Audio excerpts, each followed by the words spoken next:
Hello everyone, and welcome back to another episode of Hardware Acquisitions. And I just wanted to make this one to show you some of my pickups from late last month. I got a bunch of cards, so I want to show you guys what I have coming up. So yeah, without any further ado, let's get right into it. First up, we have a card that I've been looking for a really long time now, and it's the Radeon HD 2900 XT.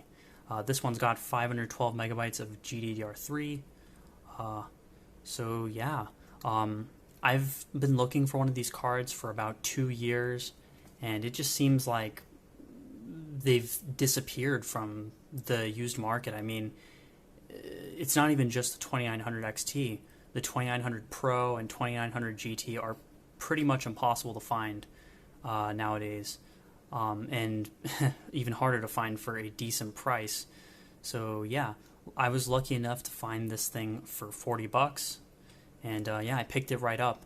It used to be really dirty. Actually, I'll throw up a few images on screen, but it cleaned up really nicely, especially this shroud. I mean, usually these shrouds are scratched up and the decal is all messed up, but yeah, this one is just perfect.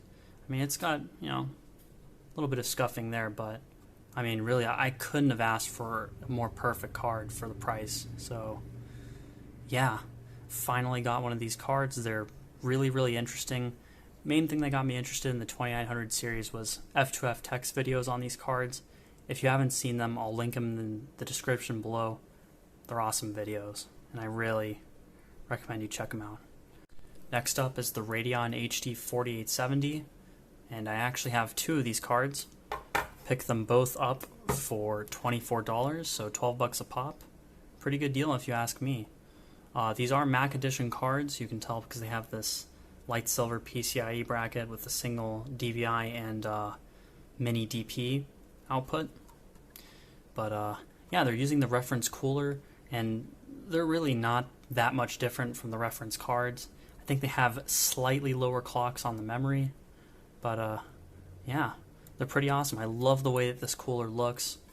Love all the ATI Radeon branding on the front and side of the cards.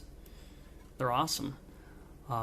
They're a little bit scratched up. I mean, they're not really in the best of shape, but again, for the price, I mean, can't beat it, honestly. And obviously, since I have two of these cards, you know what's coming. Next up is the NVIDIA Quadro FX 4600, and I actually bought 3 of these cards, all of them for $30, so yeah. Never had a G80 card before, but now I do. And interesting thing to note about the Quadro FX 4600, it has 12 SMs enabled like an 8800 GTS, but it has a 384-bit memory bus and 768 megabytes of memory like an 8800 GTX. So yeah, it's this like weird 8800 GTX / GTS hybrid card. So yeah, it's going to be pretty interesting to see how this card performs. I want to pit it against my Fire GL V8600, do the good old G80 versus R600 duel. But yeah, this cooler looks very similar to the one that's found on the 8800 GTS, but it has this clear plastic shroud instead. So yeah, looks pretty good. I want to pair 2 of these cards together, but I don't have an SLI bridge yet. I'm working on getting one of those, so maybe look forward to a potential Quadro SLI video. Next up is another NVIDIA card. This one I've dug out of storage, and if you're one of my longtime viewers, you might actually recognize this thing, and it's the GeForce 6800 from that old $30 server PC. Yeah, here it is. There were so many variants of the GeForce 6800 back in the day. This one is the NV41 card, so it's a native 12 pixel pipe card. It's not the NV48 12 pipes cut down from 16. So yeah, just thought I'd mention. And yeah, pretty good looking card. It's made by MSI, if you might be able to tell down there. Game with MSI now. It's got some weird like Magic the Gathering kind of artwork on it. But yeah, looks pretty cool. It's got 256 megabytes of DDR RAM. And yeah, going to be interesting to see how this card holds up against some of my older cards like the 7800 GTX. You know, yeah, pretty excited to give this thing its own performance review. Next up is an ATI Rage Pro Turbo with AGP. And yeah, I picked up this card from a box of cables and junk off of Craigslist. And yeah, here it is. Unfortunately, I can't actually test this card out because I don't have a motherboard that has an AGP 3.3 volt slot. But maybe at some point I'll track down an old Pentium 3 board and see if this card boots up. But yeah, it's quite an old card, but very interesting to see. Next up is the Radeon HD 4670. And yeah, I picked up this card for $10. Not really the best deal as far as 4670 goes. I mean, you can find these cards for only a couple of bucks, but you know, it had the reference cooler and I liked it quite a bit, so went ahead and picked it up. Yeah, the card is, you know, it is. I'm not sure if you can see. It's got like this thin sheen of dust on it. Definitely needs a cleanup.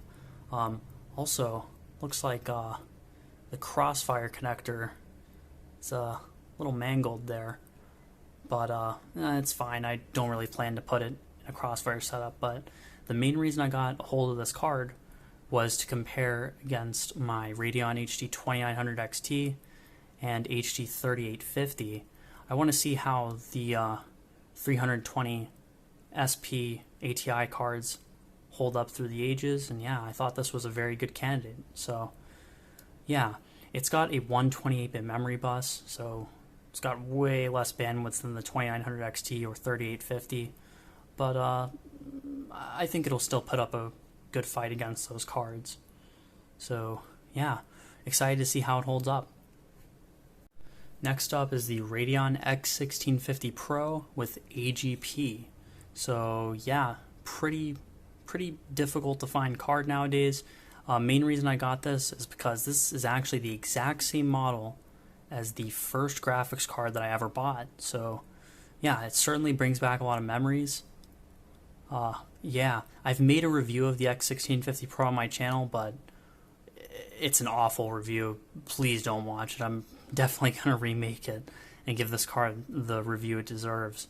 But yeah, I like the look of this card. It's got this weird plastic shroud that kind of shows this like faux copper heatsink. But it's got this, I really like the sticker actually. It's got ATI's mascot, Ruby, on it. And of course shows what the card is, X1650 Pro.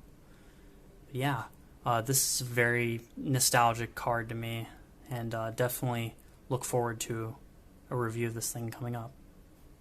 So that'll be it for this quick little review of the cards that I picked up. If you guys would like to see anything specific done with them, please let me know down in the comment section. Your feedback is very, very welcome.